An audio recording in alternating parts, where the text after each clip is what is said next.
So this is the final of the Visitors Challenge Cup, and we have a crew from Cambridge University Leander up against the crew from the Netherlands, which is racing as Nereus and Laga.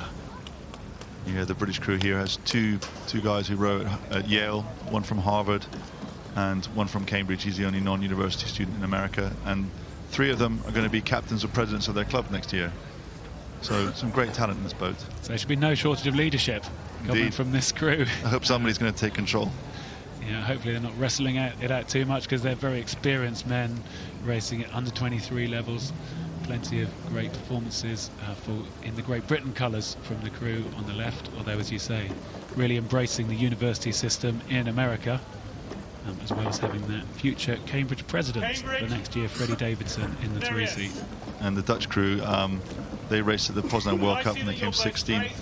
And yesterday I think they matched the barrier record.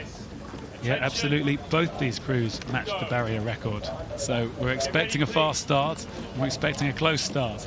On these calm-looking conditions, it almost looks to me like the wind might have dropped, even, and it's warmed up. The overcast cloud slightly broken, as we see the crews with the hands in the air, just making the small adjustments and waiting for the umpire. We had some steering issues with some of the Cox's fours earlier in the week, but this calibre of crews, you'd expect them to nail the steering off the start onto the booms. It's all about application of the work together. It's what they've practiced and trained for. They want to get the boats dead straight, so they won't be needing the rudder once the flag drops and they make their start. You see both crews having to tap it a little bit because the stream seems to push them a little bit to the right-hand side of the screen. That's right. It looks a little bit tippy in the Dutch boat. Nereus and Laga just tipping around a little bit with those blades sat square. It's quite uncomfortable now. They've been sat there for quite a long time with the blade square in the water. Attention. That's down. Go. And away we go. And the boat looks solid then from the Dutch crew on the right when the flag actually dropped and they got away. We said there shouldn't be steering issues.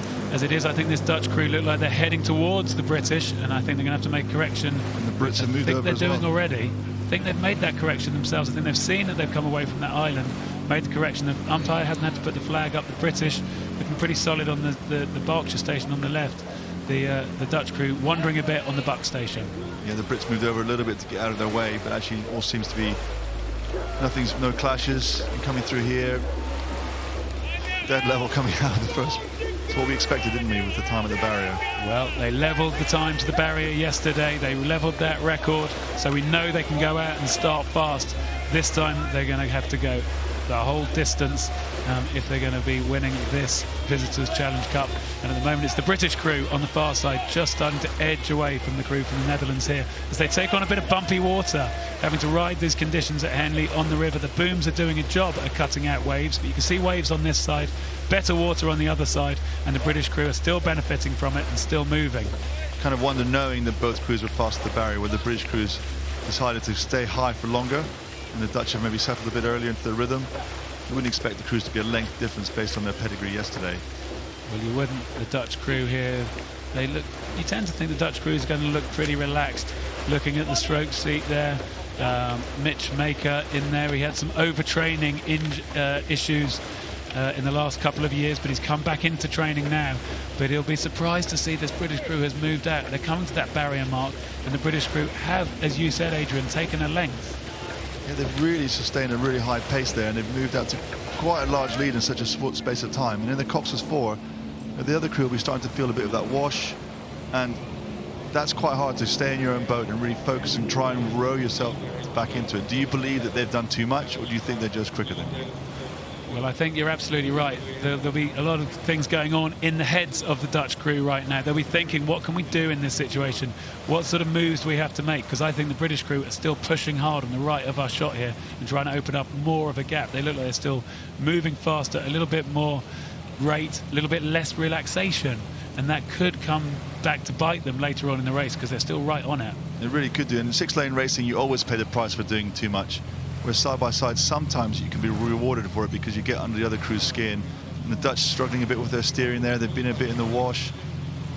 The British crew have been really brave, and we'll find out as we go down the course whether they're going to be rewarded for that. Well, I've got the British crew at 37 strokes a minute, the Dutch crew at 36 strokes a minute. So it's not a huge difference. Maybe it's just a bit more intensity, that it just looks almost like it's a bit more, I'm going to use the word attack, from the British crew. Attack isn't always a good thing. It's not always a sustainable thing, but it just looks like they're giving it a bit more through the middle of the stroke compared to that more relaxed looking rhythm in the Dutch boat. It does. And also look, the boat looks like it's sitting slightly higher out of the water, and it looks like it's just a bit lighter, and it means they're able to generate the speed. And at the moment, so far, they're sustaining it pretty nicely. And the Dutch crew just look like now they're starting to get heavy, and they're starting to doubt whether they can get back. But as you say, that boat looks high in the water. There's plenty of boat out of the water, which is a good thing. You think about the boat tipping from side to side, but you also don't want it to tip from end to end. When the big men like these four move up and down the boat, you don't want to be burying the stern. But this boat looks like it's staying fairly smooth. That black line towards the stern is the one the coaches look for, to see that stay high, stay out of the water, keep moving on in between strokes, and we can see it's a pretty decent rhythm here. Yeah, it is. They're big guys in the crew.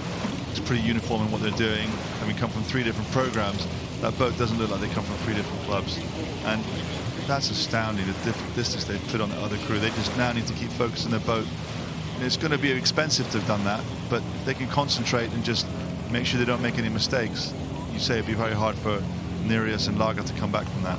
It's a huge lead, isn't it? It's a huge move that they've just, after the barrier, just carried on going. You know, they took that length, and we thought, wow, look at this, they've got a length. And then through all this phase, they've just marched their way along the Henley course, along this Berkshire station. They look like they're steering it really nicely. You can see the view they get looking out behind them of the puddles and the line from the stern, which shows that this boat is moving smoothly. They've now just got to keep executing it, don't do anything wrong, and you're going to be collecting a Henley medal at the end of this race. It's not often you get to actually enjoy the final. These guys are in a position now where staying concentrated, but they can actually start to enjoy the efforts of winning this race. And it just shows, you know, you hear a lot of coaches and athletes talking about the splits and times and how fast are they as you go through the week. You need to be very careful. Check the weather and everything. You just can't, you have to assume they're very fast and do your best. Absolutely. There's a lot going on in your head. Boil it down to the simple things. Boil it down to the things you can control. And at the moment, the crew on the right of our shot from Cambridge University and Leander Club just need to keep moving well together. Keep moving smoothly together. There's no let up in their effort here. They can't afford that. But as you say, Adrian, the legs will be burning and hurting. The bodies will be working hard. The lungs will be pumping. But I think they'll be enjoying this because they'll know that all they've got to do is just keep this going for another 2 minutes or so, and they'll be at the finish line. Yeah, definitely. And it's great also to have seen that previous shot how David Amber is actually wearing his Tideway Scullers top, and Thomas Digby is wearing his Avignon School top. They're really showing where they came from, not just from the universities they're currently rowing at. Tom Digby was in the National Schools Aid a few years ago, Abingdon. Dave Amber has been rowing Tideway Scullers before he went to the university in the United States. As you say, proud of their history, proud of where they've come from. We see them in those different coloured all-in-ones. So we've just heard in my ear that they equalled the record to Forley of 3:07. That's more or less the halfway point, coming down towards the line. Still very little let up. They'll wonder if there's a chance of getting that record to the finish line. You would be rare to get a finish whole course record when you haven't been pushed the whole way, but they're pushing themselves the whole way, and coming across the line is going to be a very strong win for that crew from Cambridge University and Leander. They get to stop and celebrate. The crew from the Netherlands are still making their way along the course, still coming down towards the finish line, and here we see them now take a little look over their shoulder. Now they've made it, they crossed the line, but we will have confirmation that's a great win in the Visitors Challenge Cup for University of London and Leander over the crew from Nereus and Laga.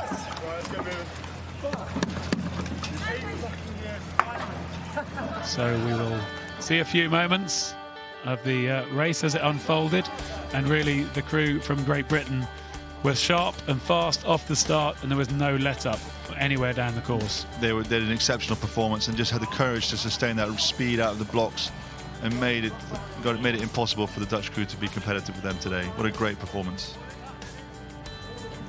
And we saw just how nicely they moved, just those angles working well together in that tandem, the two rowers together. But that looked fantastically smooth in that Great Britain boat. And as you say, Adrian, they will have enjoyed every stroke of the second half of the race, I think, knowing they were going to finish and win themselves a Henley medal.